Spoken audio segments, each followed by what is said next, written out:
শিখতে পারি। এখনকার মনোবিজ্ঞানীরা বলবেন যদি ক্ষুধাকে নিয়ন্ত্রণ করতে পারেন তাহলে নিজের সব আকাঙ্ক্ষাকে নিয়ন্ত্রণ করতে পারবেন। আমরা যখন রোজা থাকি তখন কিছু খাই না, পান করি না ভোর থেকে সূর্যাস্ত পর্যন্ত। ক্ষুধাকে নিয়ন্ত্রণ করতে পারলে প্রায় সব আকাঙ্ক্ষাকে নিয়ন্ত্রণ করতে পারবেন। তাহলে রোজার মাধ্যমে আমরা আল্লাহ সুবহানাহু ওয়া তাআলার ইবাদত করছি। এখানে উপকার হচ্ছে কার? আল্লাহর না, উপকার হচ্ছে আমাদের। নিজেদের আকাঙ্ক্ষাকে নিয়ন্ত্রণ করা শিখছি।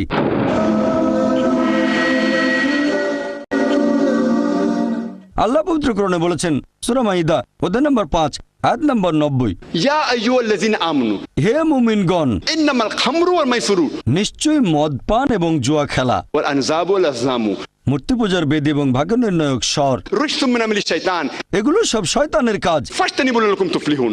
এগুলো বর্জন করো যাতে সফল কাম হতে পারো। এখানে আল্লাহ সুবহানাহু ওয়া তাআলা আমাদের নির্দেশ দিচ্ছেন যে হে মুমিনগণ, নিশ্চয়ই মদ পান এবং জুয়া খেলা, মূর্তি